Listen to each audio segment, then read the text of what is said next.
What's up, everybody? Welcome back to the Joysticks podcast or Joystick Jockeys podcast. Sorry, it's been a while. I've done forgot the intro and everything. I'm one of your co-hosts, Austin Angel, being joined by Protege Jones. How you doing, man? It's been a minute. It's been a little over a month now since we've Man, it's been a lot of weeks, man. It's been all right, man. Just a lot of work. How about you, brother? I've been good. It was a much needed break from everything. I just didn't stream. I didn't really play games either for like the month I was that I kind I of was about to ask you if you were playing anything. Not a whole lot. I was messing around Okay. with stuff, but nothing. Not a whole lot of time in anything. I played a little bit of God of War, trying to finish that, which we still need to do. I started the Man. Yeah, I started. Oh, that's that. Yeah, that's Is that a game show game where everybody gets involved, or what is that exactly? no, that's So it's the same people that made Until Dawn. So it's their Okay. full follow up to that. It's like you're camp counselors. You're in a summer camp and shit's going off the rails and people are dying. Basically, normal horror Perfect. movie trope stuff. Mm. I haven't finished it yet, but it's pretty fun. I think I'm about halfway through so far. What about you, man? What you been playing all this time? Been playing a little bit of everything. So Spider-Man had released when we had like taken our break, Yeah, and it was let like me right around let me launch tell for you, PC. it now when it first dropped, it was running great. I haven't had any issues. Um, I couldn't believe how much fun I was having on a newer Spider-Man game on PC. Oh, it's so good. Because the last time I played Spider-Man was Spider-Man 3 on the Xbox 360. That's the last time PC players are celebrating. Yeah. All right. Well, we have a whole hell of a lot to cover. After we decided when we were going to come back, the game industry's like, hey, let's just have a showcase for everyone. Nintendo had one, PlayStation had one, Xbox had one, fucking Disney had one. So we got a lot.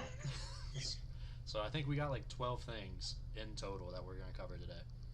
But the first thing we're going to start off with is new Pokemon trailer. Kind of gave us a few more details about what the story is going to be because they split it into three different ones. Mm-hmm.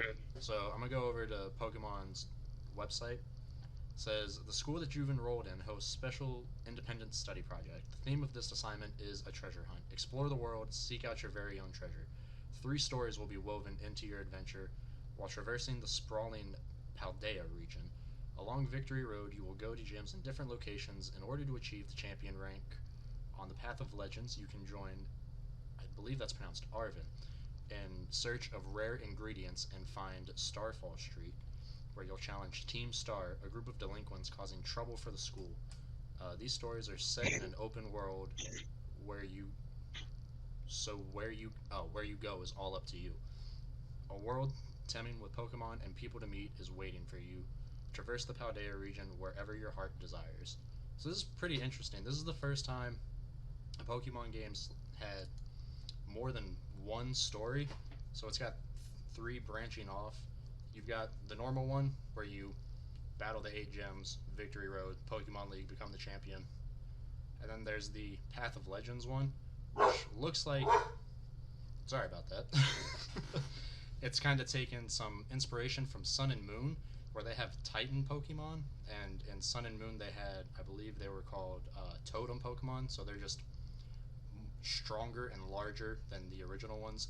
So I guess you're taking those down to find some sort of ingredients. And then the other one is the Team Star, which is basically this gen's version of Team Rocket.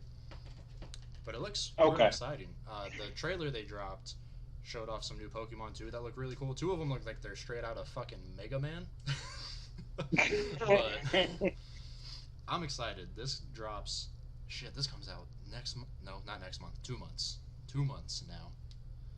I can't That's wait. soon. Yeah. Dang. Yeah, it's like the week. It's either the week before or the week after God of War, because of course it is. And you aren't a big Pokemon guy, are you? I think what happened was I watched a little bit of Pokemon, but I couldn't. I think that eventually I took a break from Pokemon, and then Pokemon just completely left me behind. When Ah, I when I when I, when I try to watch Pokemon, I'm like, "Where's Misty?" oh, she gone. Well, She been well, gone. yeah, like I was, damn, okay. Nah. So Nintendo also wants me to go broke. They announced a new Switch, which where I have this pulled up somewhere. I moved it to the wrong thing. No. A new Switch? Yeah. Is it so? Is this like a Switch? Because I know they made the Switch Lite. Is this like a This is a OLED. upgrade? It's an OLED Switch, but it's a Pokemon OLED Switch.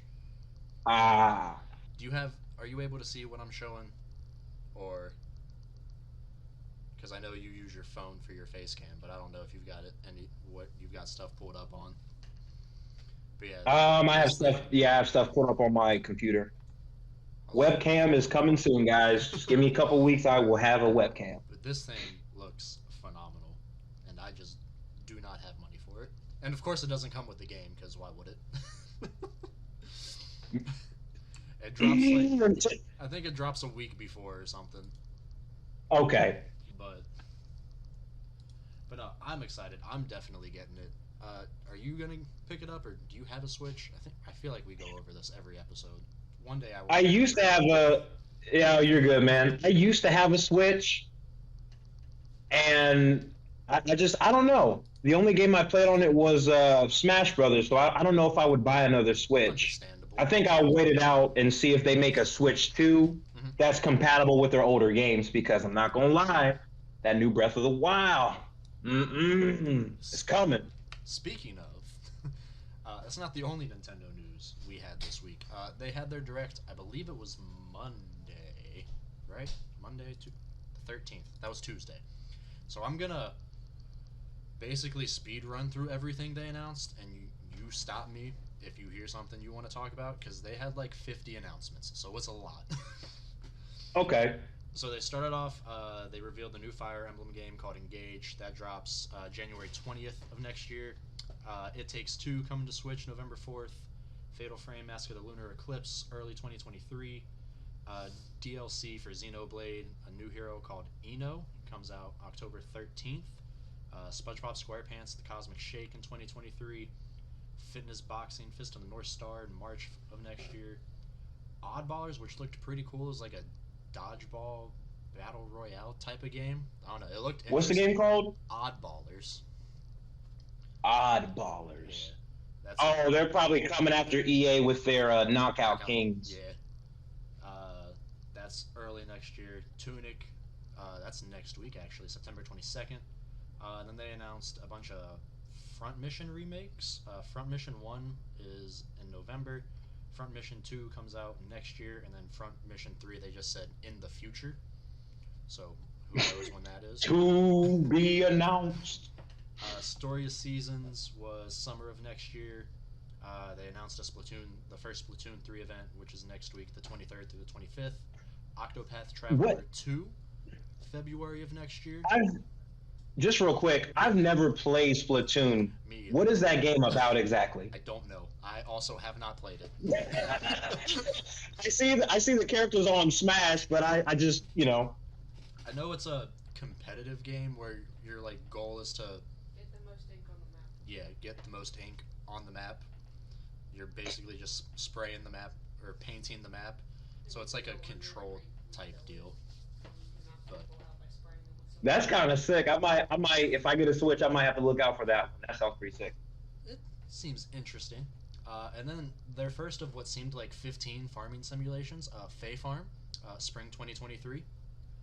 Uh, and then I'm gonna butcher the pronunciation of whatever this game is called.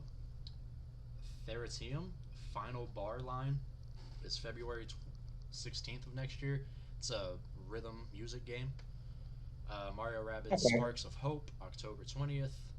Rune Factory 3 Rune Factory 3 special is next year. And then they went and they announced a bunch of games coming to the Nintendo 64 for Nintendo Switch Online. So we got Pilot Wing 64, which is okay, whatever. And we got Mario Party 1, 2, and 3, Pokemon Stadium. Oh, Yeah, Pokemon Stadium 1 and 2, 1080 Snowboarding, and Excite Bike, and those all come out sometime between this year and next year. They didn't give specific dates. They're just kind of rolling them out slowly.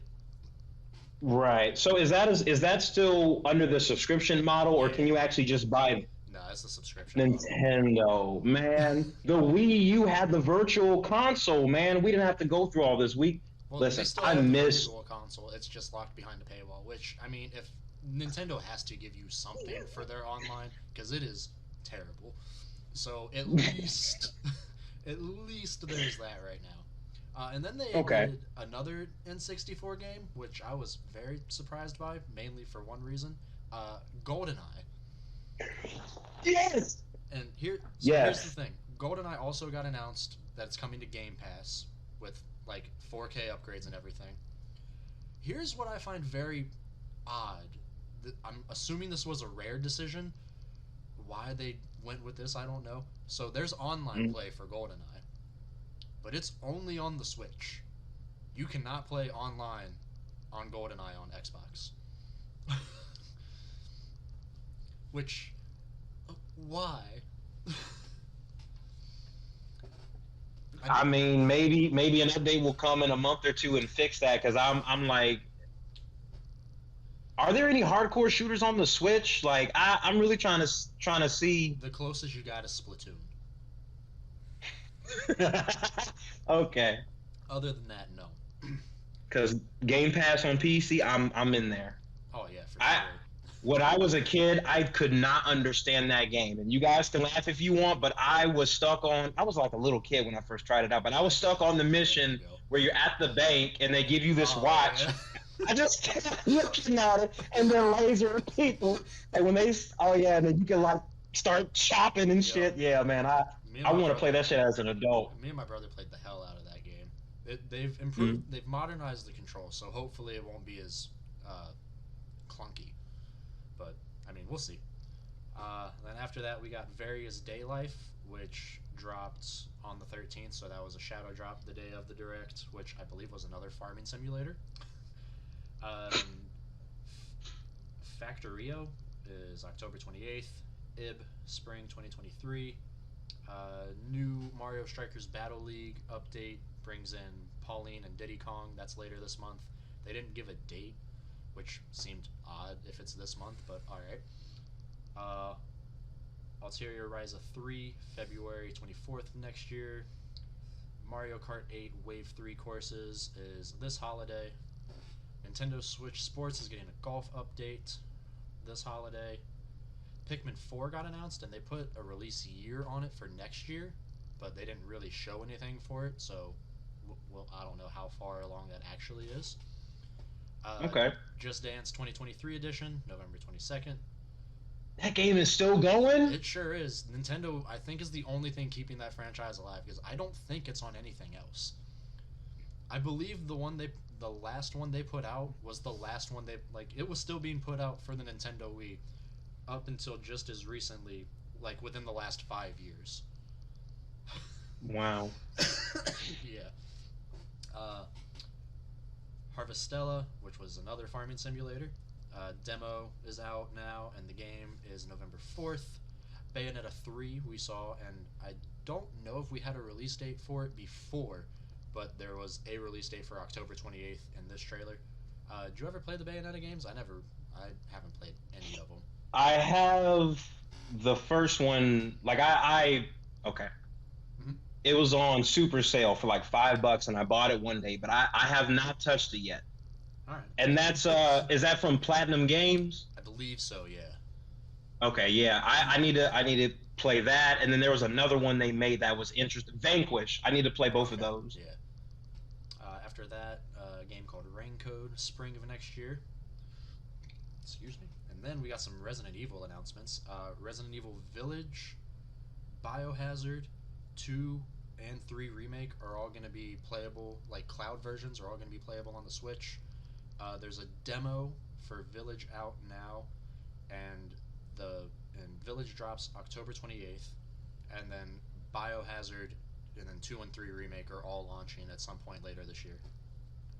So I haven't played any cloud versions of anything on the That's- Switch. Yeah, I that's need that's that's amazing that they even can do something like that on the because that system is using an old NVIDIA Tegra One chip or something like Yeah, that. So it's that's why it's cloud based, man. because it can't run the normal game. Then they announced Sifu November 8th. It looked like shit. It looked really like Sifu. No, it already looks cartoony. No. Sifu on Xbox and PS5 looks great.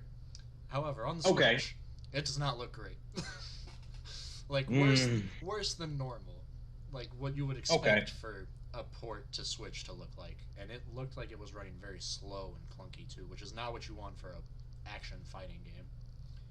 And then something that surprised me, we got the Final Fantasy VII Crisis Core remake trailer, and we got a release date, which to get it at a Nintendo Direct of all places shocked the hell out of me. But that drops December 13th, and I am stoked for that because I Mm, am like when Final Fantasy VII remake came out, I had never played the old ones because I think the first one I ever played was 15 because it was open world because like we were talking about before the podcast with Persona 5, with it being turn based, it wasn't something I thought I'd be interested in, so I never played the older ones.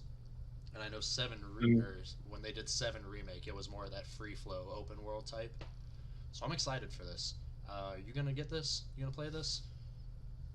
Nah, I don't think I'm a No. Final Fantasy guy. Mm-mm. It looks good. I'm excited. That might be end up being high up on my game of the year list for this year too. Then we got Radiant Silvergun, which was a shadow drop that dropped on the 13th.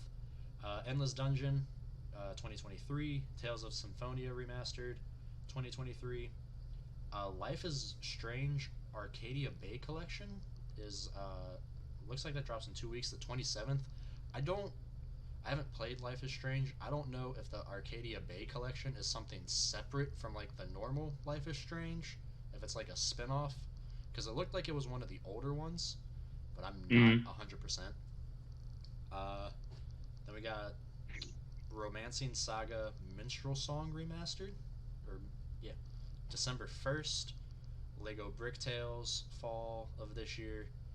Then we got Disney Speedstorm, which is basically Disney Mario Kart, and that looks really cool. Like I might actually get that for the PlayStation. Mm. That's supposed to drop at some point this year. Got a trailer for Fall Guys Season 2, which started today. Kirby Return to Dreamland Deluxe, February 24th, 2023. And then the trailer everyone was waiting for. We got Legend of Zelda Breath of the Wild 2, which is now called Tears of the Kingdom, which my theory is the title is probably why they didn't do the stream in UK. Because they did the live stream for the Nintendo Direct everywhere, Mm. but in the UK. And I think that might be why. Seems like bad timing. But, and we also got a release Wow, I date. didn't even think about that. Yeah. Wow, but But yeah, we also got a release date, and that drops May 12th of next year, the day before my birthday. So I don't know. I feel like I have to play Breath of the Wild if I'm gonna play this, or else I'm gonna be confused. But I might just be confused anyway, even if I play Breath of the Wild. But I don't know. It might be something I try to get back into. I haven't completely decided because I tried Breath of the Wild. I didn't play a lot of it. I probably played it for like 3 hours and then hopped out. I think what probably killed it for me is just all the hype around it. Everyone's like, "Oh, this is the best game ever." I'm like, it's a game. It's fine. It's not I think what happened phenomenal. was It might be the best I Zelda game ever, but I think I truly think it's one of those things where the Zelda fans they're lured out. Like they know they even though this is a new experience from mhm, the previous Zelda games, they kind of are familiar, so they can maybe like they're enjoying all kinds of shit just trying to make food or trying to get their first sword, and you're right. like, what is this? How long is this going to take? You know what I'm saying? Right. Like I remember I got to one point in the game where I got to an area that was too cold and I started dying. I was like, "Look, I'm all for realism in games to an extent. I should not die because it's too There's your cold." code. It's like, how do I fix this problem? They're like, oh, you need to build a fire. I'm like, well, I don't have anything to build a fire, and I can't progress because I keep dying. So I don't know. Maybe I just need to do. Wow, I didn't know it was gonna turn into in. like survival too. Like that's crazy. Right. But no, that was a very, very long, very loaded showcase from Nintendo. It was 40 minutes. It wasn't. I enjoyed it. There were a lot of announcements in there that I actually enjoyed. Like the Final Fantasy one shocked me. The Fire Emblem one, I played the last Fire Emblem, Three Houses, for I forget how long I played it, but that's it's an RTS. Are those? Oh, okay. I thought they were JRPGs. Go ahead. They're a combination, because yeah, that's also like it's open world, but when you get into the battles, it becomes an RTS. So it's very interesting, and there's a mode where you can play like permadeath mode to like where because you recruit people as the game goes on, but if they die in the battle and you have that permadeath mode on, they don't come back for any other battle. They're just dead. That's it. So you lose that character forever. Now, should I have done that my first time playing a Fire Emblem game? No. Is that exactly what the fuck I did? Yes. Wow. But I enjoyed it. It was fun. It was hard, probably just because I didn't know what I was doing. But I might check this one out. It looks good. I know they're bringing Marth back into it, so it should be. Oh, the guy with the sword. I remember him. That's everyone from Fire Emblem. A guy with a sword. You've just described every character. But that explains why they got so much criticism when they just kept releasing all these different characters with swords and shit. They're all Fire Emblem characters too. That's the thing. Like all those characters in Smash Bros. That you're talking about, those are all Fire Emblem characters. Every single one of them. Damn.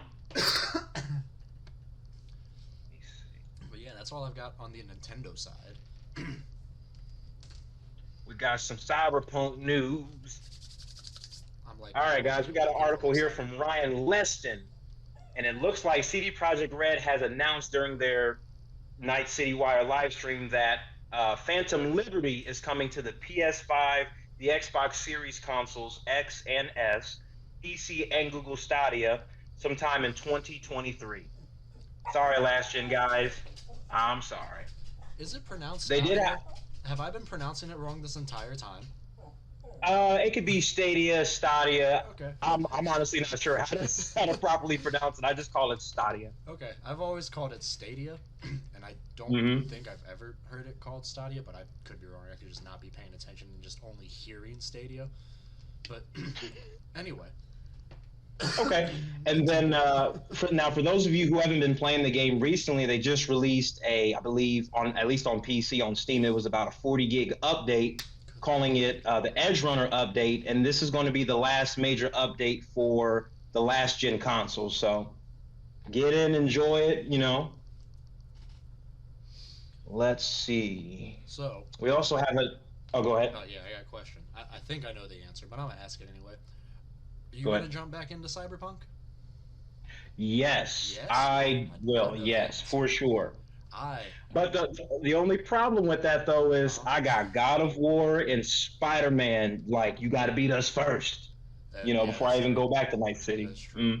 I am also getting. I've randomly just had an itch to play Cyberpunk recently because I never beat it. I got to the last mission, and for whatever reason was like, I'll stop here. I'll come back later. I have not came back later. You were there. Yeah, I know, I'm right there.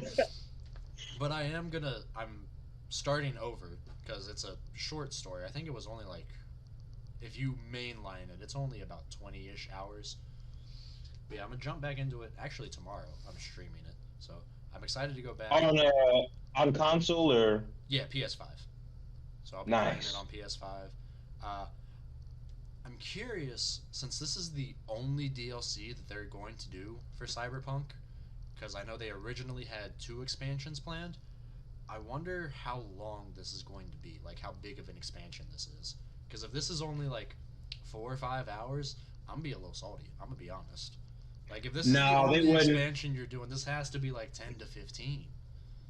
They're bringing back Keanu Reeves, who voiced Johnny Silverhand. So I want to say they could at least give us 10, 15 hours at least.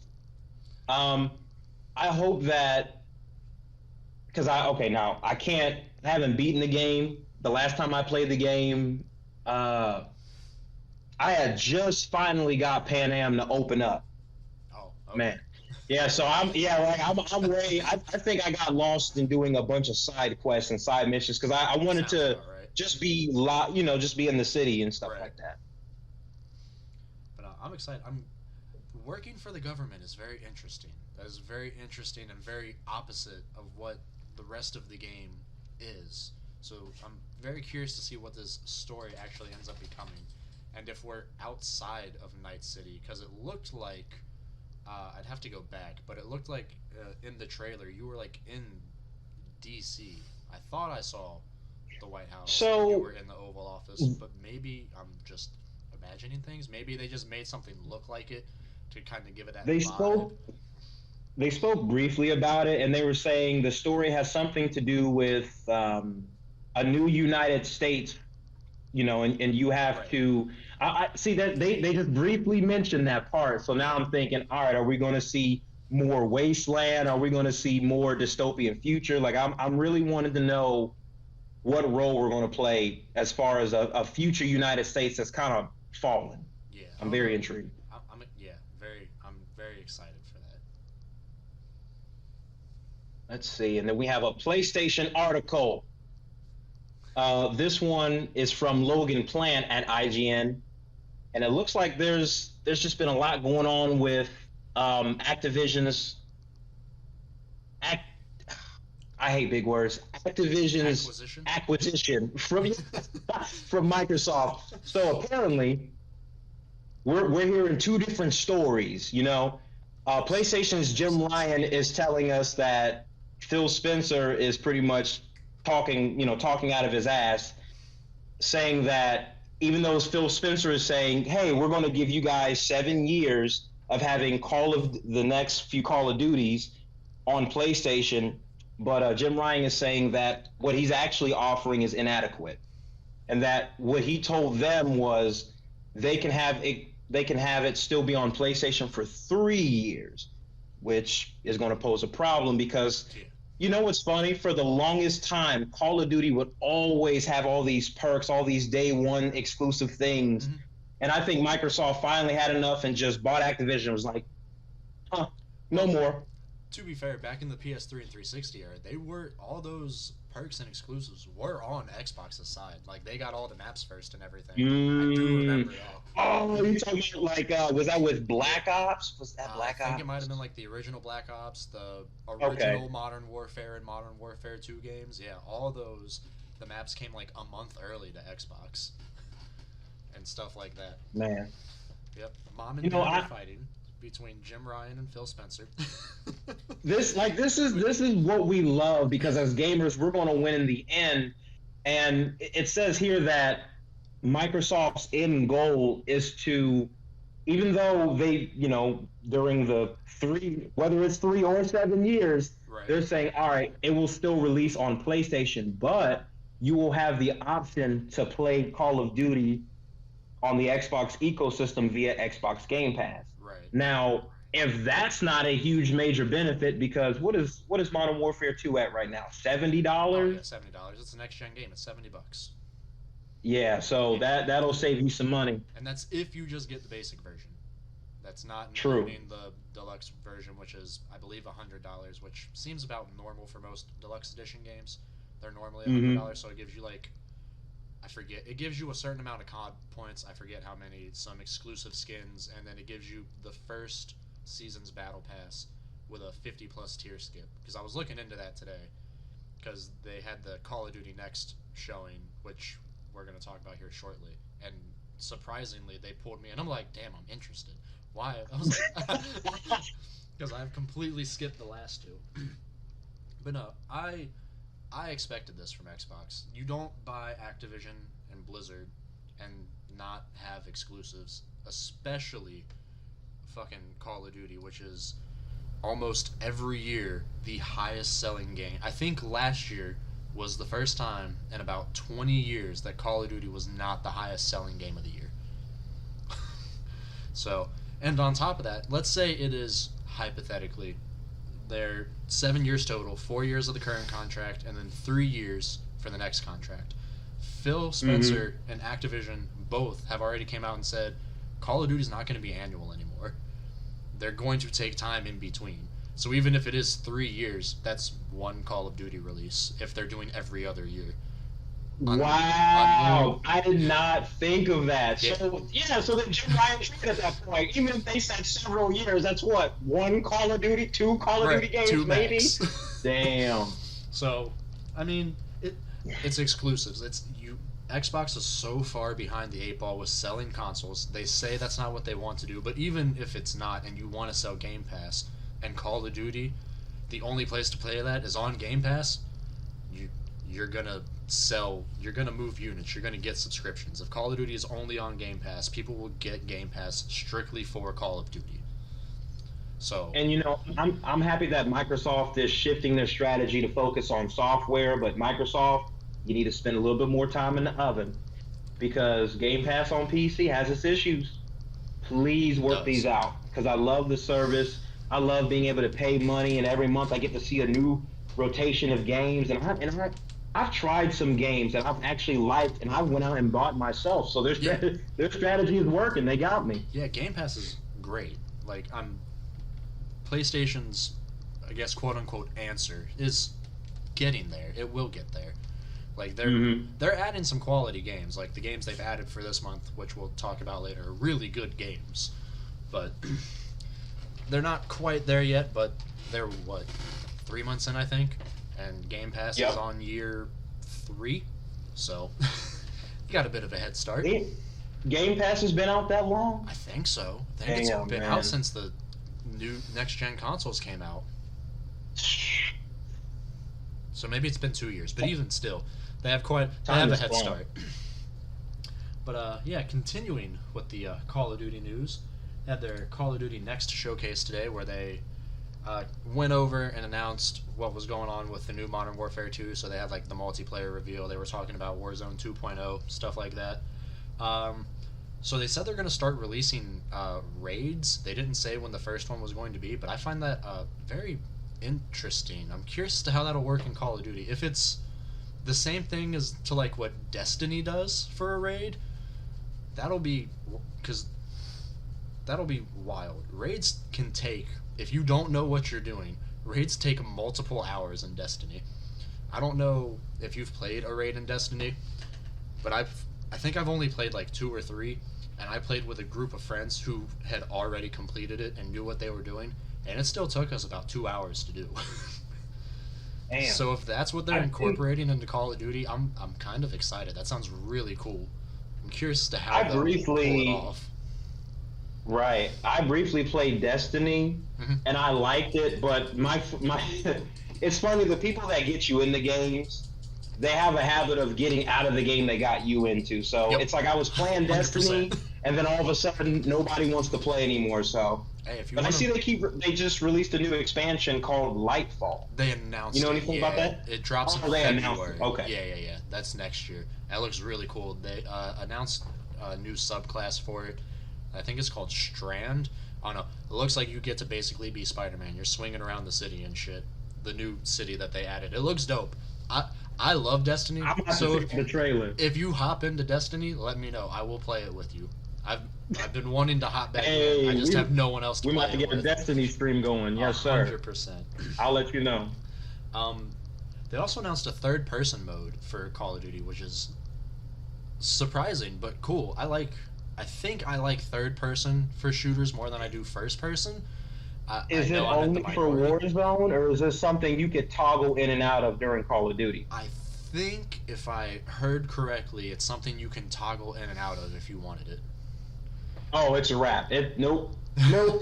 Because, as soon as people start going, bro, they're going to be behind cover going third person to see what they can already see. Bro, it's a wrap, bro. It's a wrap. You're not going to be able to toggle it that fast. I assume it's in, like, the settings or something. Or maybe it's just, like, specific, like, playlist would be third person. They didn't go now that would be sick. Yeah. They didn't go into too much detail on it. It just kind of flashed across when they were showing the multiplayer trailer and what was new, and it said third person mode. I was like, excuse me? Then I've got stuff for the beta. So the beta actually, if you've pre-ordered Modern Warfare 2 and you pre-ordered it on PlayStation, the beta begins tomorrow.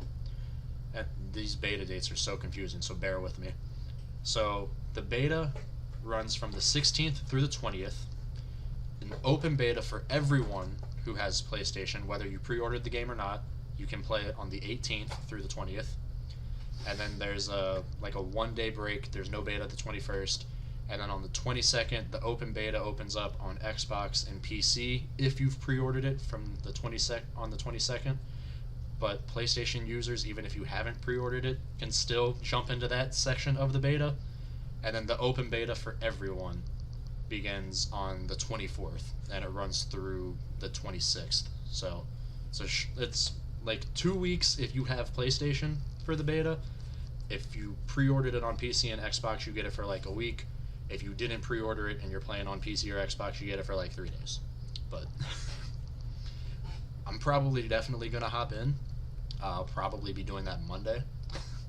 But yeah, they announced a new mode called Invasion, which, if I understood correctly, is 20v20v20.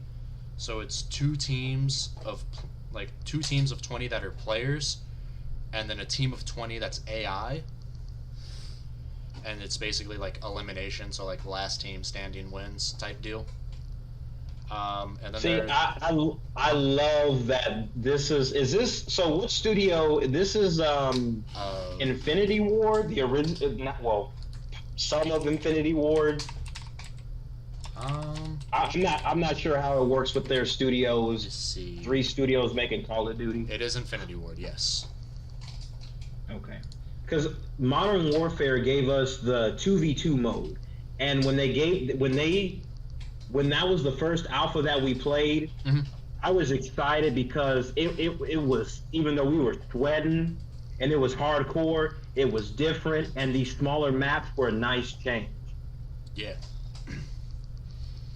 Then they've got another game mode called Prisoner Rescue, which is 6v6, so you've got one team that's trying to, for lack of better term, protect the hostage. You don't want the other team saving the hostage, so I guess you're not protecting the hostage. You know what I mean. One team has a hostage and the other team is trying to take the hostage away. So that sounds like esports to me. Yeah, 100%. That one's 6v6. Special Ops are returning. I think the last time they had those was in the last Modern Warfare game. So it's been like four years, I think. And that mode was exclusive to PlayStation for 1 year? Something like that. Yeah. And it's funny because I bought it on PlayStation, and it was fun to play. But I would, if any of my Xbox friends were to ask me about it, I'd be like, I mean, if you can wait, you can wait. I mean, it's not a deal breaker, but it is something nice set from the multiplayer. Yeah. Speaking of PlayStation exclusives, PlayStation is getting an exclusive operator called Oni. I thought it was Jinsakai from Ghost of Tsushima first, because he's got like samurai armor on. So I was like, oh, it's a Ghost of Tsushima thing. That's cool. But no, it's probably based off of Ghost of Tsushima, with it being the samurai and it being only a PlayStation exclusive. I don't know why it wouldn't be. Or maybe Oni's a character in Ghost. I don't know. I should probably finish that and then I would know. But no, it looks pretty cool. I don't know how much operators really change your gameplay in Call of Duty. I haven't messed with Warzone or even played the last 2 Call of Duties, so I don't know. I thought those were all just cosmetic kind of things. I never knew if they might be. I mean, because I know the guns have different rarities and different strengths and advantages. Yeah, operators might just be cosmetics. I honestly don't know. I'd have to look more into it. I don't know if they've got like specific perks or whatever that are specifically for a certain operator, or maybe a certain type of operator, because I know operators have different classes. But other than that, the Warzone 2.0 map is called, let me see if I can not butcher this, Al Mazrah is the name of the new map. They said it's the... That wasn't bad. Yeah. They said the new map is bigger than any other Warzone map that they've ever done. They didn't say how much bigger, but it looks big. But I mean, all we got was like a screenshot of the map, so I don't know in comparison what it really If is it's size wise, bigger but than they what said it's you've bigger. already had, I'm scared, bro. Yeah. I remember the first time I jumped on Warzone. And wait, is the Warzone 2.0 still going to be 200 players? Is it 200 players? I believe so, yeah. Okay. They didn't say anything about player count going up or down, so I would assume it would be the exact same. Okay. And then any did they talk about how this is going to be like the cheat engine system? Did they mention any of that or no? Briefly, they skimmed over it. They're like, we're working on it. I'm like, don't Man, like that. No, man. Streamers gonna be mad day one. They're gonna be like, what is this? They also have proximity chat, which should be fucking hilarious. So we'll see. That can only end poorly. But who knows? I'm looking forward to that. Because the fact that you could, just real quick, the fact that you could kill somebody and you could hear like the last few seconds of their audio, that's always just been a heartwarming thing, just to hear somebody say, eat a dick, you know? It's and now you can hear them talking great. shit as they're killing you or as you kill them because of proximity chat, which will make it even more fun and probably make for even better clips. And as long as the audio is on point where, because my headphones, I would say they're pretty good. So if I can, like, if the proximity chat's also going to be like, okay, hey, they're outside or they're upstairs or they're down, if they can give me that feeling and have me be more immersed in there, yeah, it's a wrap. Weapon caches aren't going to be in randomized locations anymore, so they'll be in the same spot every game, so you can like plan out your routes. I think that's kind of cool. I think I might actually prefer that than randomized locations, because now you don't have to like run into a building and hope there's something in there. Now it's like, okay, I know this building has some shit, let me go in there, grab whatever loot, which I'm going to assume is still random, but and then I can go to this fight instead of being dropping immediately, running into a building and be like, fuck, there's no gun here and there's 6 people behind me with guns, dead. I'm never going to forget that clip of that guy playing Apex Legends and he just could not find a fucking gun. Bro, I've been through that so many times. Damn, bro. It's either I find no gun or it's just the P2020 or the Mozam. And it's like, what? Why? Why are these the only things I'm finding? They're changing the way I forget on if Warzone if it's technically called the Storm, but like the circle that closes in. So it's still going to be that, but instead of it being one circle, eventually it splits into, the example they showed for this was 3 circles.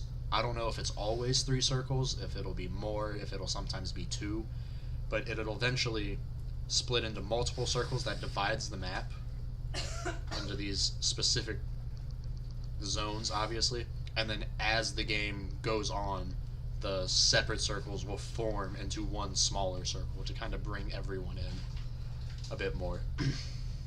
I thought that was pretty cool. I think they're the only ones that do that, but I think that's interesting. It's a good way to switch up the gameplay, game flow from game to game, because you can more or less in battle royals predict where a circle is going to go. Like after the first 2, you know, okay, this is probably where I'm going to be at the end of the game. So I think splitting them up and then making them meet somewhere randomly in the middle, that's a nice change. I like that. They're changing the gulag. Gulag is now 2v2, but the person that's with you isn't your teammate. So you have to work. Wait. So you're telling, bro. Now I gotta trust a random. Yeah. Now I gotta trust a random. You gotta trust a random. Yes, that's exactly what I need. Right. So yeah, they're going to be so toxic, bro. With random. Oh, 100%. Then they said DMZ will launch the same day as Warzone 2.0. They said it's an extraction game mode. I guess there's been rumors of this. I've paid 0 attention into anything Modern Warfare for the last year and a half.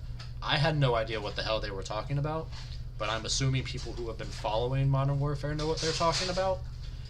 That was some sort of big that was like one of their biggest announcements, so I guess, I don't know.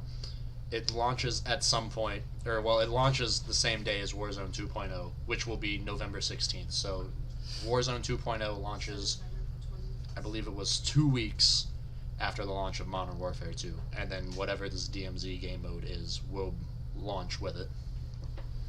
So, I don't know. I am surprisingly excited. I went into this Call of Duty Next Showcase. I'm like, okay, I'm literally just watching this for the podcast. I have no interest. I did not play World War II. I did not play whatever the hell the last one was, Vanguard. Yeah. Vanguard, Cold War, yeah. I played Cold War because I love the Black Ops series, but and I enjoyed Cold War because Black Ops is fast paced. The World War II ones are not, and I like a faster paced game, which is why I play Apex so much because that shit moves so fast. But I went into this with zero hype and zero expectations, and now I'm like, damn, I'm actually gonna jump into this beta next week. I'm kind of excited. Oh, and just real quick, I should have said this earlier, but if you are still wanting to pre-order, but you don't want to like throw the whole 70 down the toilet, if you're on PC, you can go to a website called Instant Gaming, and their pre-order for Call of Duty, just to, I mean, I'm sure it'll still go towards buying the game, Right. but you could just pay $5 to be able to have access to the beta and stuff that's like cool. that. That's dope. I didn't know Yeah. there were websites doing that for PC stuff. I might have to look into that because I don't know. I'm definitely going to jump into it Monday regardless because it's the PlayStation beta. But Do you remember all those games that that fantasy list of games I sent you that one day? oh yeah, Yeah. I mean, I don't want to say it and get somebody's feelings, or Bloodborne. Man, I really thought, man, the state of play was okay, but I was really, if whenever they announce Ghost of Tsushima on PC, I will be there day fucking one. Day one. I need to go back and play that. All right, you got some Halo news for us, my guy? Oh, yeah. Boy, do I. Got an article from The Verge by Tom Warren. So, okay. Halo, this is going to be repeated over and over and over, but Halo really should have just waited. They should have, I get it, they wanted their 10-year game to come out, but just so many delays. First, we've got the next season being delayed all the way to March 2023. That is a 10-month season. Gamers are not happy because when you tell somebody, hey, we're going to make this a live service, but we're going to do it right, but you're not doing it right. Not even a little bit right. Yeah, like, we're looking at the prices in the store, like, you want how much for this, Mr. Chief? $30, $40? Oh my God. So we've got the season pass, the next season being delayed. And then, for those of you who are waiting for Forge to be able to kind of put your own creative spin on some of the maps or to kind of create your own thing, that is been delayed till November 8th, as well as the co-op mode. Oh, and I think the worst part of this news, as far as the co-op mode, some of you have grown up playing, with your brother, sister, cousin, whoever on the couch, split screen, right? Whether it was Taken on the Flood or whether it was Firefight, Taken on Hordes, they just completely axed split screen co-op. Yeah, that's wild to me. I can't believe they did that. Like, I heard that, I was like, what, why? I was like, I understand couch co-op is not as big of a thing now as it was when Halo dropped, a decade and a half ago. But it is one of the few games where couch co-op is a staple. Like, of all things to cancel for Halo Infinite, it should not have been split-screen co-op. Now, am I going to use it? Probably not, personally, but I haven't played Halo Infinite since launch. Because the game came out, almost a year ago now, I think? About? Yeah, man. In 2 seasons, They have added Mhm. 2 maps, which I think makes a total of 6. I think. You can't have a shooter and have 6 maps and not The gameplay, consistently be putting out content. I think they really put most of their focus on just all these extra things like the grapple hook and this and that, because that stuff is fun. Like playing Halo is fun. It But was. for someone, right, but for someone who's looking for more content, you know what I'm saying? Because Yeah. look at all these free to play games there, like all these other services that are just feeding you. Let's not even talk about Fortnite, Right. Dragon Ball Z, Naruto, like just feeding you. Yeah. Spider-Gwen And for the Halo next is- season. Bro, like I'm trying to tell you, man, and it says here that once season 3 eventually launches on March 7th, 2023, Arena and Big Team Battle will get new maps, and players will get access to a new Shroud screen. Wait, what? A new Shroud screen equipment ability that lets them disappear from the radar. Okay. Cool. I And it mean, takes you a year we'll and see a half if, to add all that. right. We'll see if the players come back, but I'm telling you right now, 343, like you guys got to get it together, because they said that this was supposed to be their 10-year game. Yeah. 10-year game. Oh, it's going to Which take them means 10 that- years that to finish. there They're could not, be a- they weren't oh, go wrong. ahead. So they weren't wrong. It's going to be 10 years, but 10 years we'll have like season 5 at the rate they're going. It is ridiculous. It. I I wanted it to succeed so much because I love Halo. I didn't play a lot of the older ones, let me rephrase. A lot of the last couple, I played the older ones, like 1, 2, 3. I played those a lot because me and my brother had an Xbox and we played that all the time. I didn't play a lot on the 360 or the 1 just because I didn't have them. But I wanted Infinite to be so good, so bad. A, because Xbox fucking needs it. And B, just maybe for nostalgia reasons, because Halo's so good. It should be good. But they've dropped the ball so hard. Mm-hmm. Just, it sucks. I don't understand. But We'll see how it does in the future. on the bright side of Xbox, Go ahead. they had their Tokyo Game Show showcase today. Yeah, I said that right, Ooh. I think. Yeah, I did not know Tokyo Game Show was today until yesterday when PlayStation had their Tokyo Game Show showcase. I was like, oh, that's this week? Of course it is. Why wouldn't it be? But no, it was about 30 minutes. I'm going to be honest, since I didn't know about it till today, I did not watch. I skimmed it, saw what the announcements were, and looked for release dates. So, Anything interesting on the list? yes. Hold on. I'm so sorry. You, sir, relax. There's a cat outside, and my dog has seen him. So, he must yell at him. So we got a new trailer for Persona 5 Royal. Just kind of a reminder that that's coming out. That's October 21st. Then we got a trailer for a game called Wulong Dynasty. I think it just said coming soon. There wasn't a year or anything on there. Then we got a story trailer for Exo Primal. That's 2023.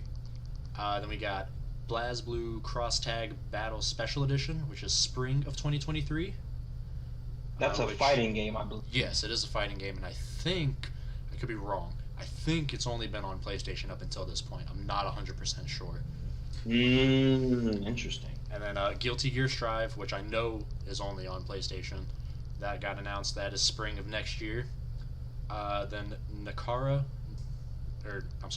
Naraka Blade Point, Chapter 2 update in October, which was some sort of battle royale type Yeah, it's game. a melee battle royale. I Yeah. couldn't get into it.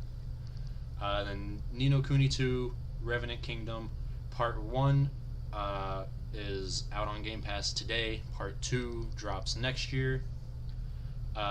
New Danganronpa V3 dropped today. Surprisingly, we got the Overwatch 2 hero trailer at the Xbox showcase. Thought that was an interesting spot for it, but we'll talk more about that in a second. Then we got Eiyuden Chronicle, 100 Heroes that drops at some point next year, just 2023. Then we got Dyson Sphere program, which looked like a space RTS type game. No fucking way! Is that coming to Game Pass? Yeah, October 13th. I'm sorry. I am so sorry. I was listening. Nah, you're good. That's on my Steam wish list because I love simulation games where you automate and you build like systems. I love that. So yes. That's what I'm talking about. Then we got this game called Pal World, which the only way I can describe it, You bodying Pokemon? Huh? You're like shooting Pokemon or some shit? It's fucking Final Fantasy mixed with Pokemon. Yeah, that is immediately what I thought of when I was watching this trailer. I am 100% in.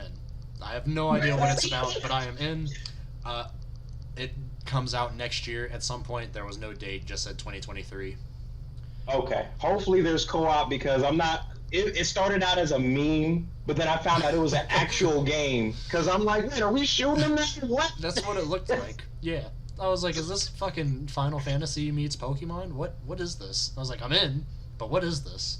And then the big one, Deathloop, coming to Xbox and Game Pass for Xbox and PC next week, September 20th.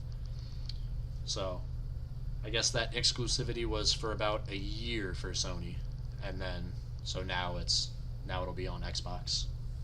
And I think they said because did they buy Arcane? They bought Bethesda, who owns Arcane. Ooh, that's what a Bethesda acquisition. Yeah. Microsoft ain't playing. No, they're not. But yeah, so I think they said it added. It's like it's either an extended ending or an extended edition that gives a different ending. I never beat Deathloop, but I know a lot of people's, I guess, only problem with it was the ending. So, I guess they're changing it. So we'll see if that makes people happy. Who knows? But so that was that. And then back to Overwatch. Blizzard finally gave us some actual details on that Season 1 Battle Pass. Finally. And they announced a new hero called... I wish this cat would go away. Jack. Look, he's gone. Calm down. Sir. I might have to put him upstairs. Give me 1 second. Take your time, brother. Man, Dyson Sphere. Wow. I love seeing games that were originally they look like they're PC only games. They're coming over to Xbox, and then on Game Pass, I've seen games come out I don't know if they do this on the Xbox console, but I have seen them on Game Pass put early access games on there. The last early access game I tried was Proteus, and you know what? It was all right. It was a love letter to the original Doom and the kind of graphics they had back then. Good stuff. I'm very excited for that. I can't wait. Okay, sorry about that. Anyway, we're Overwatch. So yes. Yep. Blizzard has given us some insight to the first season's Battle Pass, which a lot of people were worried about, because earlier, or actually last week, it was leaked that new heroes will be tied to the Battle Pass. So people were like, oh shit, we gotta pay for heroes, and they were all freaking out about that. So the short answer is no, but you can. So basically what the deal is if you get the Battle Pass, you get instant access to the new hero for that season. If there is one, they said they'll only be doing hero releases every other season. So for Season 1 and 2, there's heroes, but they said there's not going to be one for Season 3. But, Jesus, sorry. Made myself run out of breath, apparently. Your boy's out of shape. Those stairs. kill me every time. Let's try this again. So yes, the new hero, Kiriko, which if you own Overwatch 1, you will get her immediately.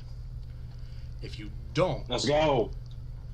Then she will be tied to the battle pass. If you don't buy it, she is at battle pass level 55 is what it was, and I think their battle pass goes up to 80. So it's a little more than halfway. I don't know how long it will take to unlock. It's all experience tied, but there's obviously like weekly and daily challenges to help you earn more and stuff like that. Okay. So new heroes will be, if you buy the premium battle pass, you get them immediately. If not, they're at battle pass level 55, and you can get them that way. And they've said for people who jump in the game later, or just if they don't reach battle pass level 55 for that season, there will be ways to unlock that hero in the future, but they haven't really said how yet. So I guess we'll learn more about that probably season 2, when it actually becomes, for lack of better terms, a problem. Mm-hmm. Yeah, did they happen to say anything about the PvE?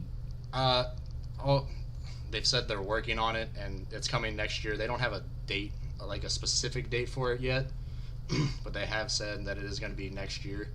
So I assume that might be like a, I don't know. I don't want to guess and be completely wrong and give people false hope. Alleged. Right.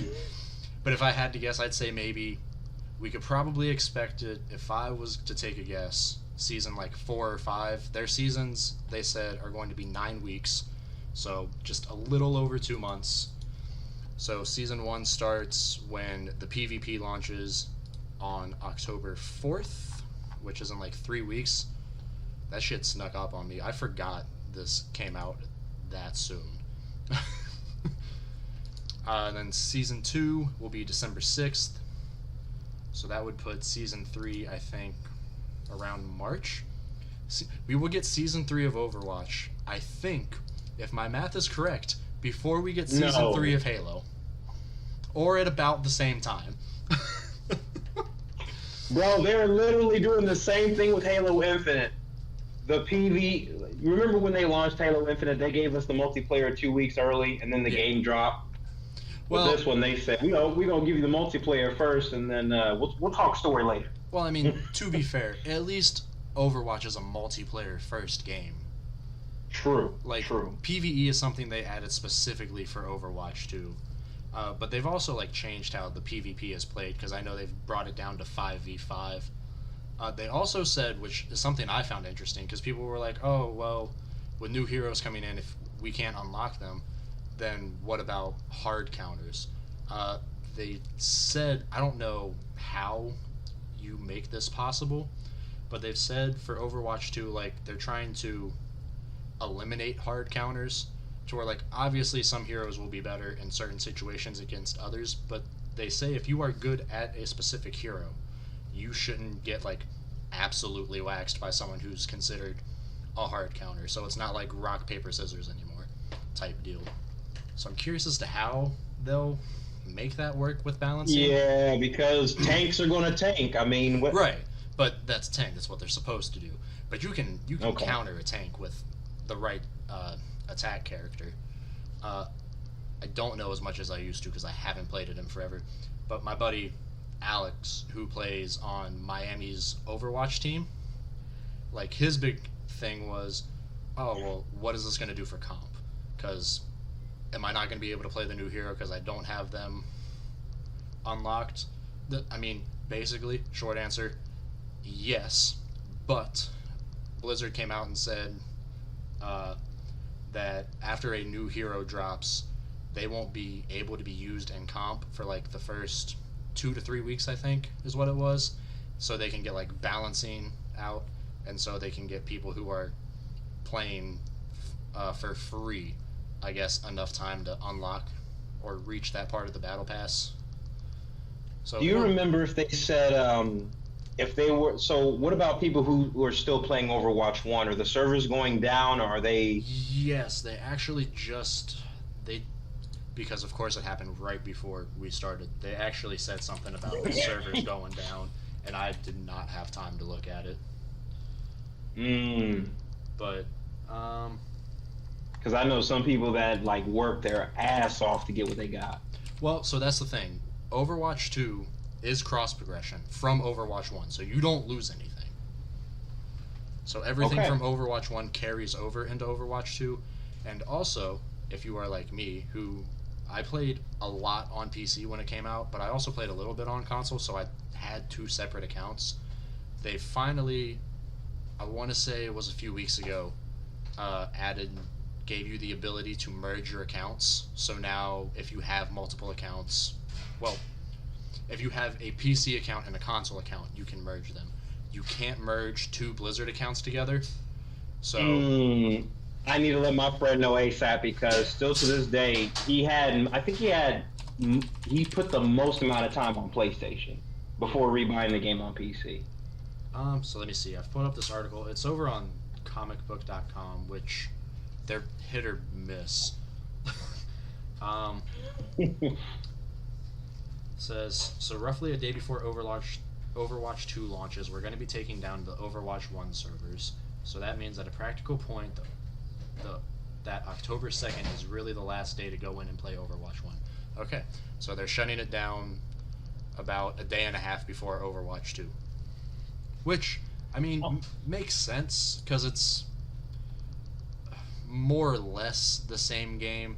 Like, you have the same heroes, you have the same maps, you obviously have new heroes and new maps, but those aren't going to be added into Overwatch 1. So there's no reason to It's keep... all about the new gameplay that they bring. Yeah. Like, for real. Because with it being free, I was already like, okay, great.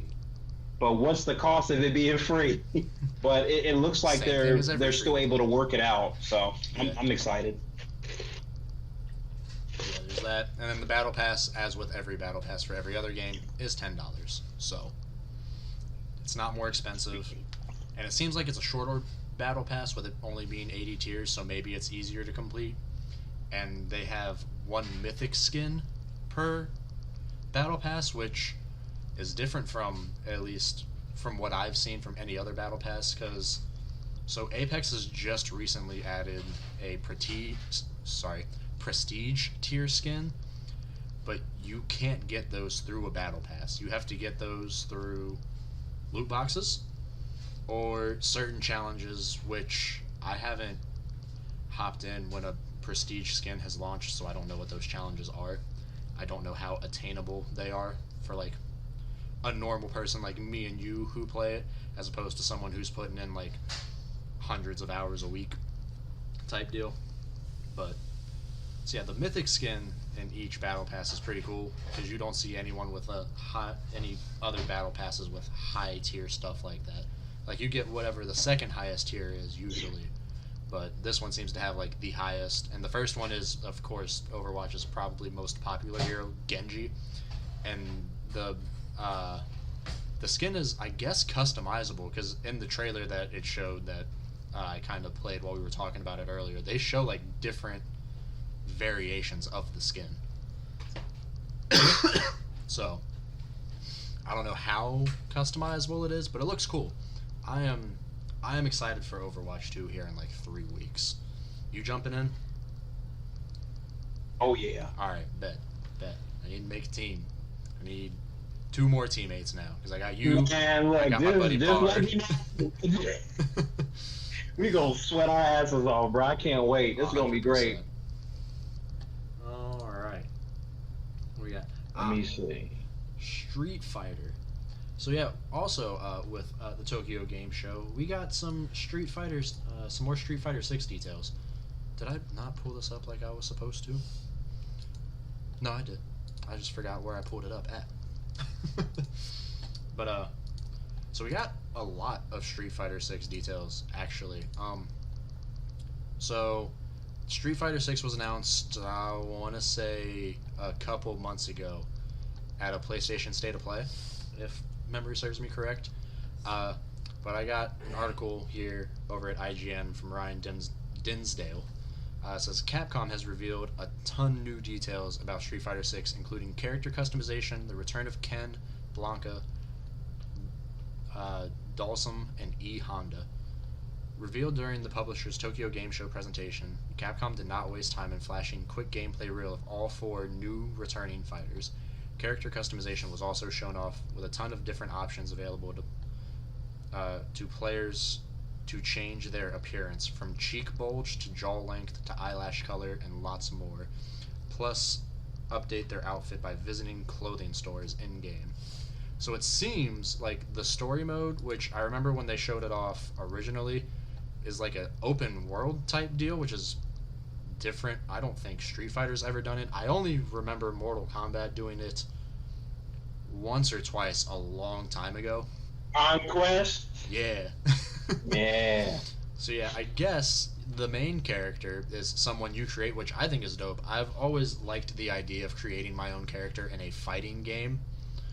So, and I More guess fighting games should include that, because I like that Tekken tries to give the Tekken characters their own customization, but I'd rather just make my own character and use their moves. Right. Because yeah, that's what it seems like. This I believe the mode is called World Tour. Is for its career, you create your person, and then you go around to different fighters, and they train you, and you learn more stuff. So I guess I would guess you're basically creating your own moveset based off of who you learn from. I don't know if there's a limit to how many people you can learn from. They didn't really say. So, but I don't know. It looks good. I'm excited. Between this and, well, I guess not necessarily Tekken 8, because I don't think they've put a release window on Tekken 8 yet. But if Tekken 8 is also next year, and we're also getting Street Fighter, and there haven't been any rumors of this at all, as just my gut feeling. We haven't had a Mortal Kombat game in some time. If we get all 3 of them next year, that would be insane. Man, there's too many moves to remember and counters, and oh my god. That's gonna be crazy. You a Street Fighter guy, or fighting games in general type of guy? I think that the reason why I'm interested in Street Fighter 6 is because when I've seen the gameplay and how it's flowing, that they're making it to where people who are used to combos and like just certain, because to my knowledge, you kind of created your own combos with the frames you had in Street Fighter, right? That's kind of how it was with jumping attacks, low, something like that. I don't know. I'm not good enough to tell you the answer to that. It's okay. But I think that's why I couldn't get into it at first, because I was like, man, how am I supposed to? Because I'm so used to combos and shit like that. But right. I will definitely give it a shot this time, a good honest shot, because I think I have Street Fighter 5 on PC. Probably it was free at some point, because Street Fighter 5 I know, right? so poorly. So, like, I remember it launched with just online. There was no single player. I think there were 2 modes. No. Yeah, it was rough. Bruh, not bare bones. It was bare bones as hell. Like Halo Infinite levels of bare bones. Jesus. Yeah. Gotta have offline gotta have the, even that's something I give props to Multiverses, is that even though it's a free game that people can play, do whatever with, they gave you a lab where you can go and practice the characters that you now have. Like that's badass. Like, that makes me feel like this isn't just a cheap product. This is something that they actually, you know what I'm saying? Because 100%. I need to get back into Multiverses. I love that game. I gotta rebuy Finn though, because he was on the free rotation, and now he's locked for me. And then they nerfed him. Yeah, and now they're adding all these crazy characters. Like when they added the last one I seen was the Iron Giant, and he too much. Nope. Oh, so you so you haven't seen LeBron James or Morty or I've seen them. I've seen them. The Gremlin. I can't remember the Gremlin's name, but Gremlins are in there now. Oh no, I haven't seen the Gremlins, but yeah, I see Morty. I think that's my friend's new favorite character right now, Morty. I haven't played Morty at all. And then I think the next one is supposed to be Black Adam. but I'm not 100% Oh, sure. I know the Black they've Adam movie is coming out this yeah, this it comes fall. out this year. So I would assume he probably comes out near the movie if I had to guess. They haven't set a date. They've just confirmed that he does launch in the first season. So That's so smart, WB, to literally plan out the seasons and release stuff right. alongside their media. Like, cause it's like you're either thinking it, you're watching it, or you're gonna play it. Like that, they got it. Yep. That's awesome. All right, we got 3 more showcases left. Luckily, 2 of the 3 not very long. So we'll start with Marvel and Disney's showcase, which was only I think about like 25 minutes, so it was rapid fire. So not a lot, thankfully, but there was some interesting stuff there. So they kicked it off with a Tron Identity announcement trailer. Didn't show anything, just a logo reveal, and it said 2023. Illusion Island coming to Switch and PC in 2023. They gave us a new Midnight Suns trailer and actually a new release date because last we had heard this got pushed into next year. They changed their minds again. They've moved the release date up. It now comes out December 2nd. So I'm back and forth on this because I love all the characters that are in it, but it's a card-based fighting game. So I don't know. Listen, when I seen the graphics, I was like, yeah, I know. What kind of game is this? And then, no. Yeah, I thought it was at least going to be like X-Men Legends or something. No, it's card-based combat. I'm like, ooh. I was like, I'm probably going to try it anyway, but we'll see. Marvel Strike Force, it's a mobile game. There was a Red Hulk update. I think that was the same day. Marvel Snap, another mobile game. It's a card game that launches October 18th. Then we got a trailer for Aliens Dark Descent that comes out next year.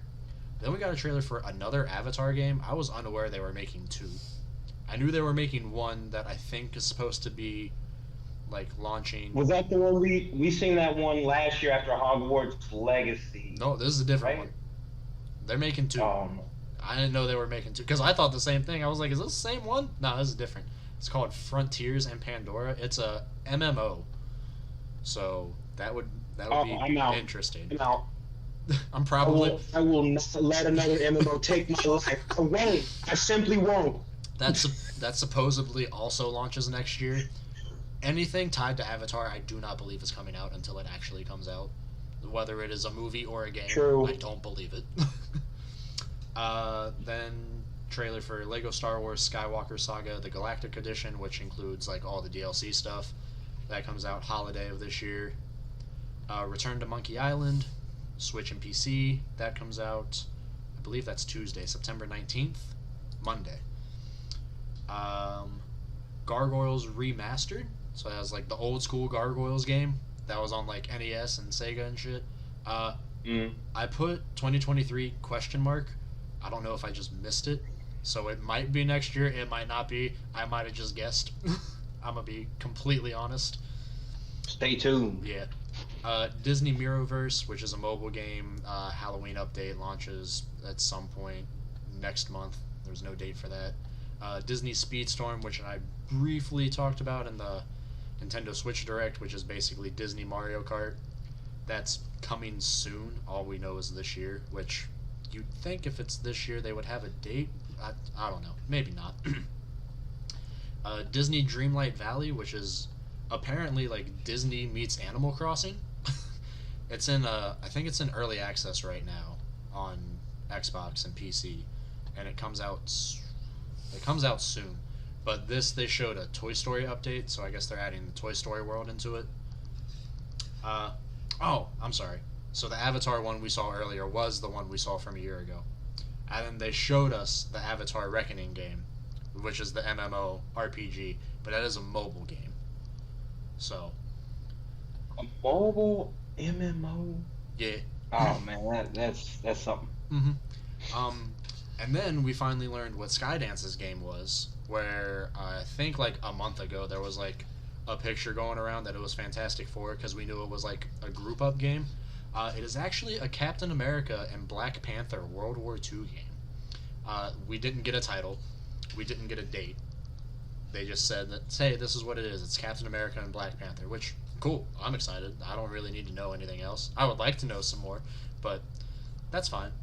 And then that's not what they ended with, which is kind of what I assumed they would. They ended with Marvel World of Heroes, which is another mobile game. It's being made by, I'm blanking on the studio, but it's the same people that did Pokemon Go and the Harry Potter AR game. So Okay. yeah, and that's some point next year. They didn't really show what it was. I don't know how you do a Marvel AR game, but I guess we'll find out. I'll probably download it. Those games are fun. I enjoy them. The only mobile game that I've really gotten into Mhm. was just Call of Duty Mobile. Oh, see, no, I played I- Apex Mobile for a little bit. How was that? It's Have I fun. already asked you about that? I don't know if you have. I don't know if mobile is just a lot easier or if it's just filled with bots, but I was dropping like 15, 20 bombs consistently and winning. So I would like to think it's just because I'm good at the mobile version. It's probably just because it's filled with bots, which is fine. He, It's Here's way what I'll less say, infuriating 'cause- than the console one, which is good enough for me. right.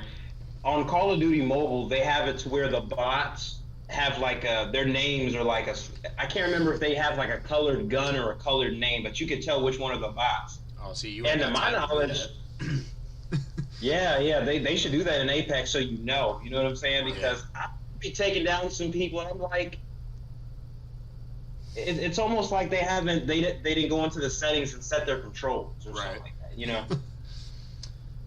So next we'll jump into the state of play because that was also relatively short in comparison to Ubisoft's. They started it with Tekken 8, which looks phenomenal, no matter how much I suck at it.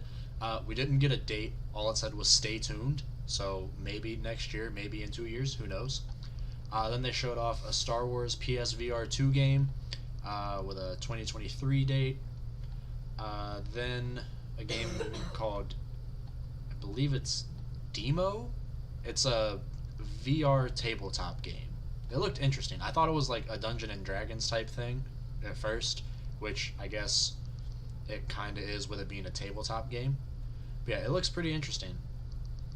Then Ishin Like a Dragon, which we have now since learned is Yakuza. I guess it's just the Japanese name is Like a Dragon. So they've come forth since then and said the Yakuza games will now just be called Like a Dragon to keep the names consistent. And that's coming to the West for the first time next year. Got a new Hogwarts Legacy trailer. Obviously, that drops February 10th. Got a trailer for this indie game called Pacific Drive that looked interesting. Drops next year. Then we got a trailer for Stellar Blade, which was formerly Project Eve. I don't know if you remember that from one of the earlier PlayStation showcases. Yeah, that looks dope. That comes out at some point next year. They just had a 2023. Rise of the Ronin, which I immediately thought was Ghost of Tsushima 2. But it is not. It is just a separate game. That's 2024, so still got a minute for that. And then they closed with what I was not expecting because they said it was focusing on Japanese developers and games. God of War Ragnarok. They showed a dope-ass new controller that I want to get.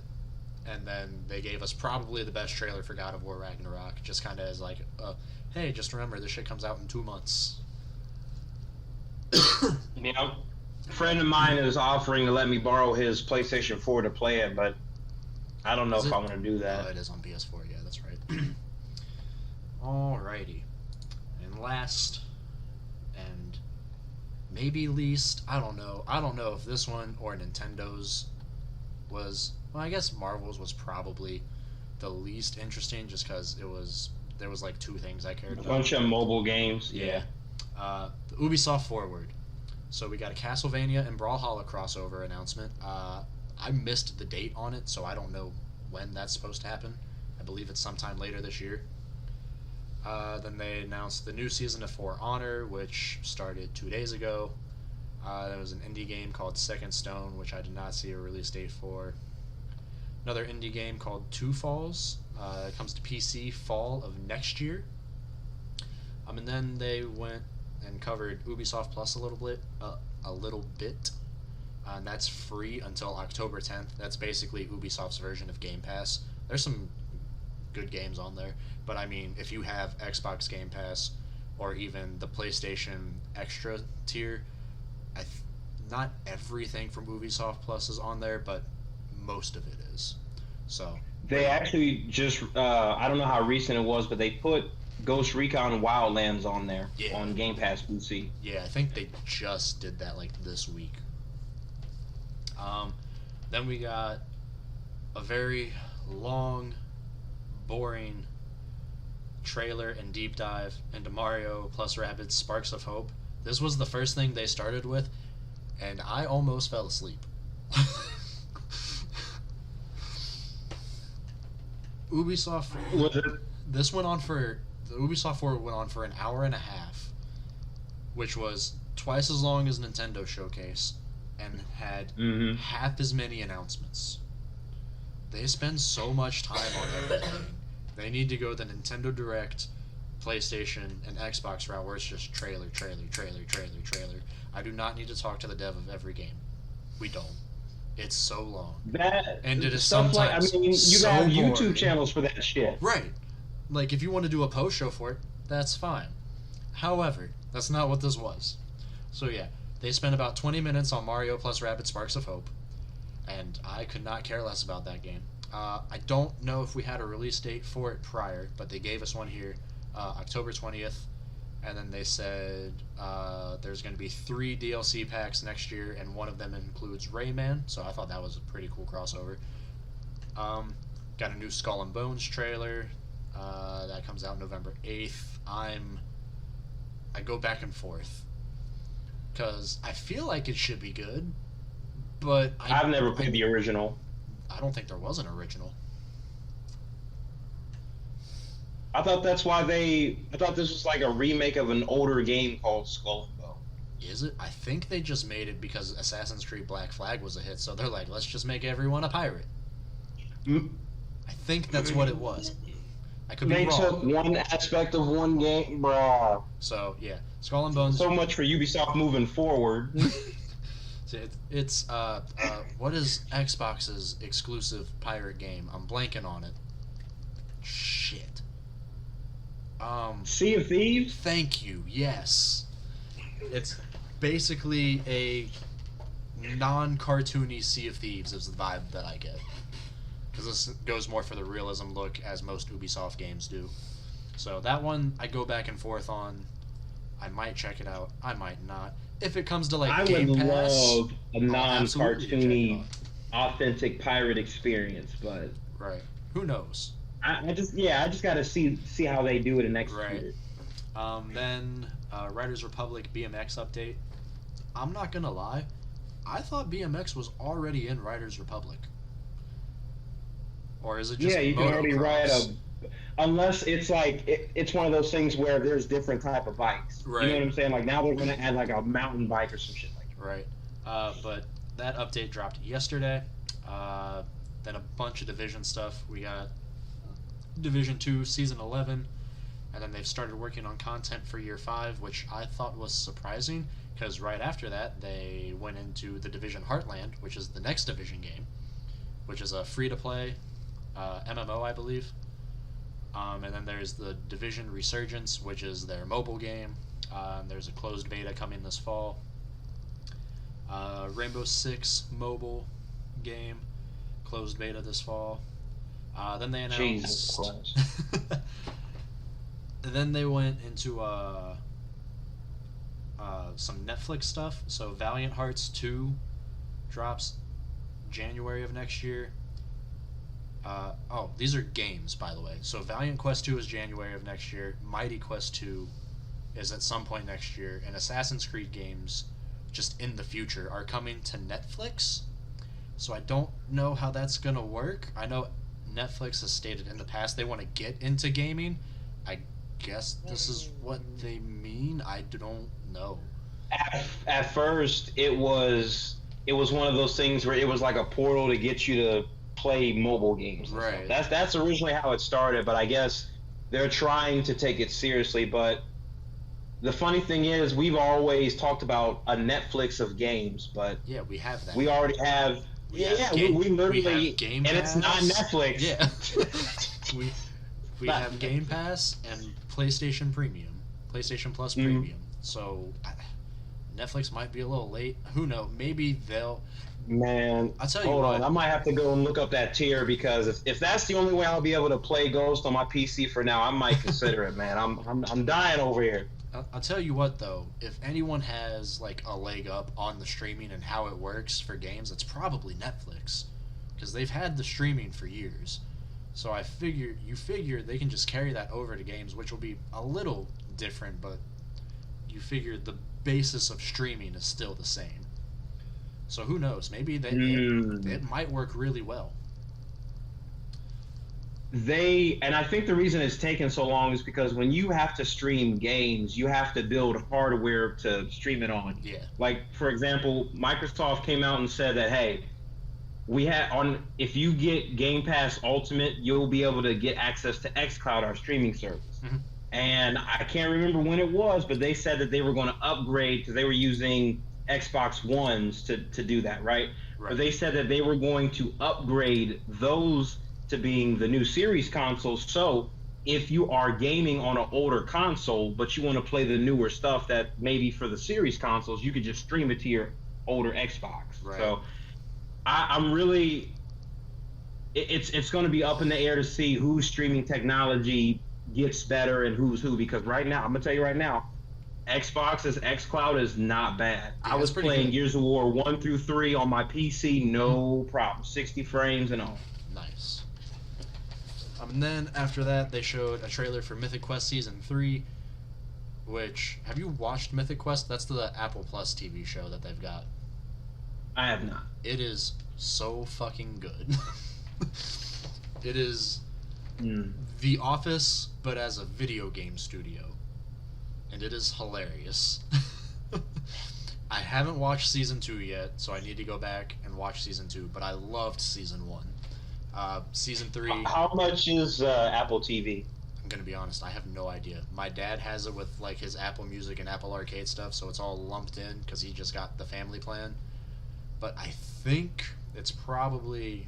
If I had to guess, it's probably $10 a month, like every other streaming service.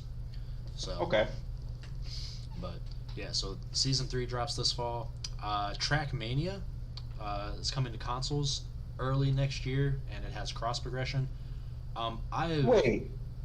Go ahead. I thought that game has been out for so long, I thought it was already on console. Nope, just on PC. Because I remember I saw the trailer. I was like, I've seen this game. I was like, because I remember I had seen it. I'm like, it didn't seem like something that had been on console. So yeah, I might get it. It looks ridiculous. So is the game itself free to play, or is there like a certain... Yeah, I need to look into that because it looks interesting as a game. I know Ubisoft is always trying different things with their sports games, and I wanted to try Riders Republic because I like the idea of going from wingsuit to bike to whatever the fuck else. You know what I'm saying? Man. Ubisoft has some good ideas when they try. Yeah. Go ahead. Oh wait, is it free? It says it's yeah, free because I thought Epic Games. Okay, because I think the game itself is free, but then if you want to purchase premium tracks or some shit like that, there might be like a collection for you. Well, shit, I might download that later then. So yeah, that's next year, and it's got cross progression. I don't know what the progression of this game entails, but cool, they have cross progression. Then a thing I totally forgot about that they were doing because I have no interest in it. Rocksmith Plus, which is their. Do you remember the game Rocksmith where it like teaches you how to play the guitar? They had the 2014 one. Yep, I remember. So now they've made it like a service to where you can pay X amount and it teaches you how to play guitar and you can buy certain songs, stuff like that. So that got announced, or it said it was available now. I don't know if it was available prior, so I just marked it as available now. I don't know if it was a shadow drop thing or what. Then we got Just Dance 2023, which comes out this holiday. And then we got to the only thing in the Ubisoft forward I cared about that I was watching for. We got the Assassin's Creed news. So I'm going to try and break this down in a way that makes sense. So the first thing they showed was an announcement trailer for Assassin's Creed Mirage, which was leaked about, I want to say 2 weeks ago. So you play as, I forget the character's name, I probably should have had something pulled up, but it's a character from Assassin's Creed Valhalla, and it takes place 20 years before Assassin's Creed Valhalla, and it takes place in, I'm just going to pull it up because I don't want to be completely wrong in this, but I want to say it takes place in Baghdad. So let me see. Okay, yes. Set in Baghdad. And the character's name is Bashim. So that is who you'll be playing as in that. They've said, which is what has me excited, it's more of a, like the older games, like 1, 2, and 3, like a shorter, more condensed, more focused type of Assassin's Creed game, not the fucking 120 plus hour RPGs that we've been getting, like Odyssey and Valhalla and stuff. So I'm super excited for that.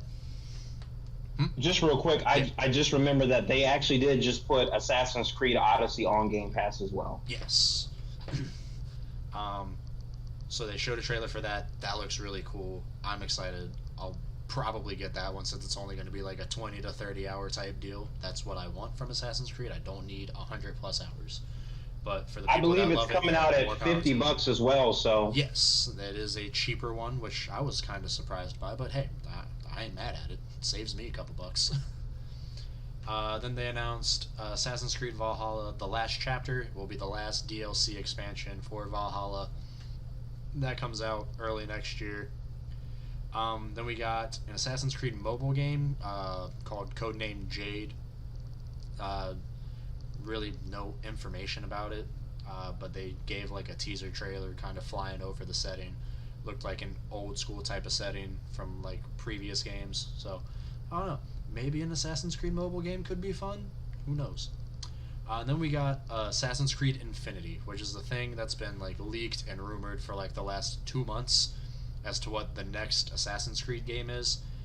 So basically what they said with this is going forward after Assassin's Creed Mirage, Assassin's Creed Infinity is more or less going to be like a hub for future Assassin's Creed games. So it's not a game itself, but I guess like a, for lack of a better term, a launcher.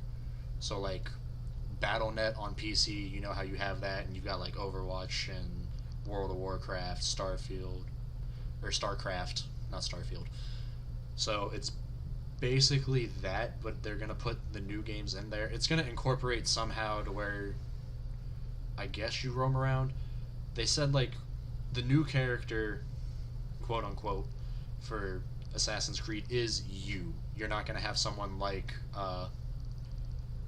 why did I just blank on his name? Was it Desmond in the first 3? Damn, yeah, wow, that was his name, wasn't it? Yeah, I think so. But yeah, they said like you are going to be the main character. You're not following someone specific. And then they announced the first 2 games that are going to be part of Assassin's Creed Infinity, which don't have actual names right now. They are Codename Red, which is the feudal Japan one that everyone has been wanting forever. And then the other one is Codename Hexy, which, based off the logo reveal, looks like Blair Witch type of era. Yeah. So Salem Witch Trials and shit. I'm excited for that one. So Codename Red is the one that's going to be like 120 plus hour RPG type deal, more like Odyssey and Origins and stuff like that. And then they said Hexy is going to be like Mirage, to where it's going to be a shorter, more focused type deal, and it's one of the more I guess, for lack of better terms, out there time periods that they've done, and it's very different from any Assassin's Creed, which is kind of making me lean more towards the Blair Witch Trials type of setting. Because, like, when they showed the logo, it's... Have you ever seen stuff for Blair Witch where it's just, like, stuff hanging from trees in a forest? Nah, I stay away from all scary shit at this point. So Blair Witch is just kind of like this thing. It's a found footage thing. There's stuff like these kids are like running through a forest or whatever, and there's just shit hanging from trees. So like the logo reveal for this codename Hex is just it's panning down into this dark forest, and then you just see the Assassin's Creed logo just hanging from trees. I'm like, if this is Blair Witch era, I am 100% in.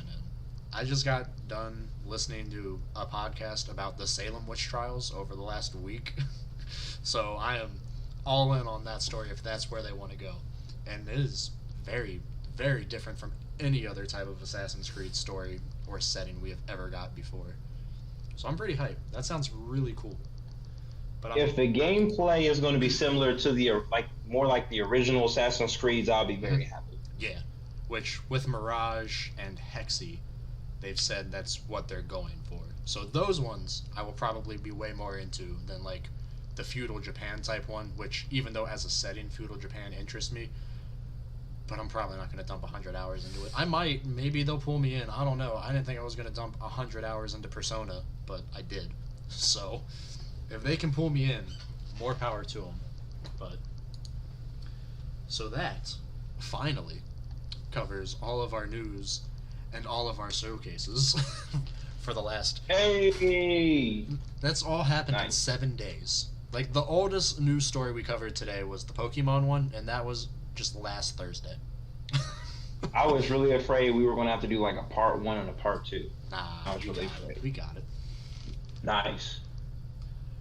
So, what we got left? We got upcoming. You want to do the upcoming game releases, and then I'll pull Yeah, up yeah. the free I got games? it.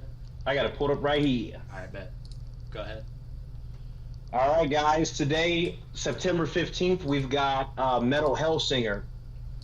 talking a lot about that It's one. out on PS5, Xbox Series consoles, PS4, Xbox One, and PC. We've got Gundam Evolution, September 21st, PlayStation 5, Xbox Series consoles, PlayStation 4, Xbox One, and PC. The Diofield Chronicles, that comes out September 22nd on all consoles, including the Switch and PC. We've got Potion Permit, comes out September 22nd, also coming out on all consoles. Serial Cleaners, September 22nd, coming out on all consoles.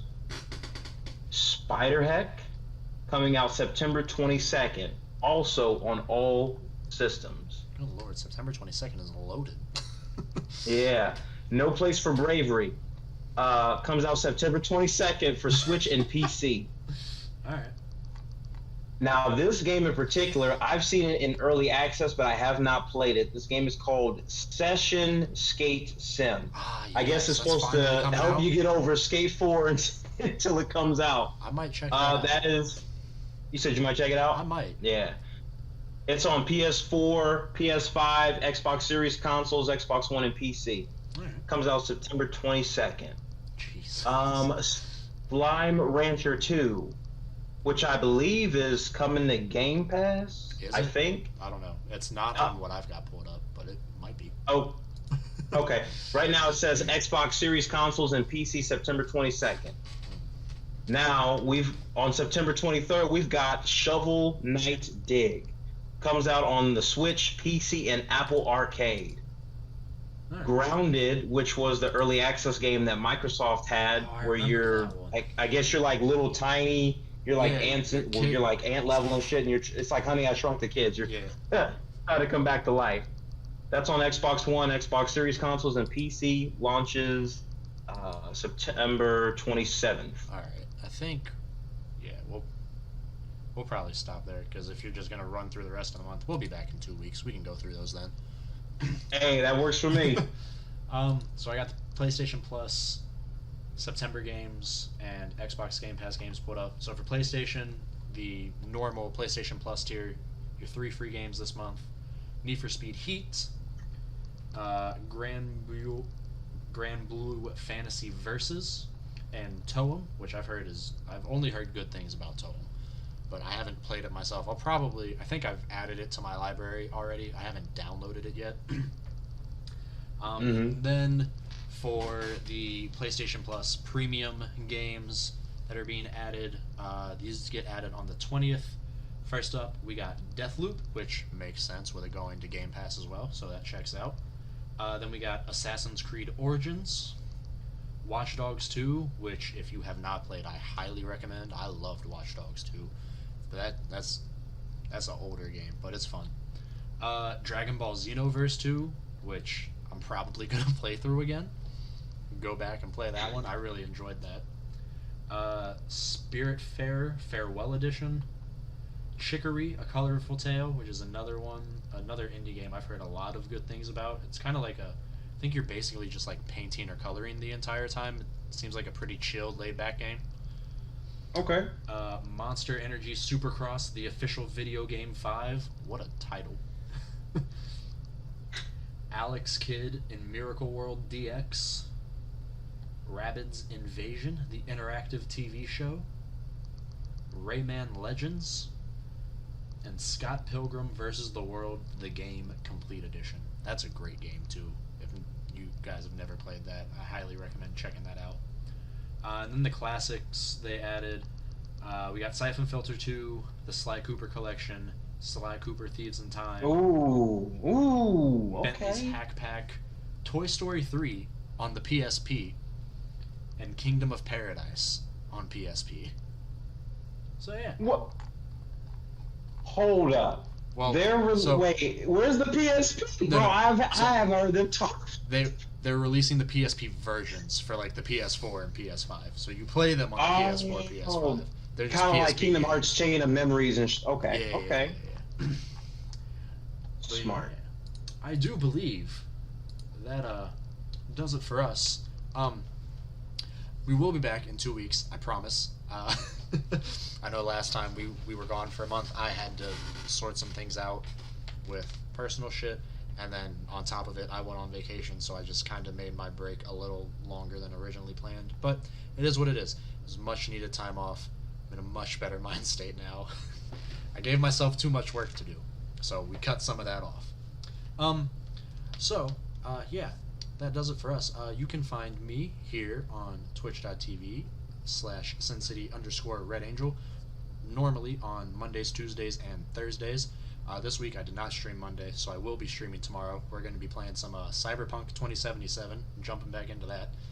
And then you can also find me over on Twitter at SinCityRedAngel, no underscore there.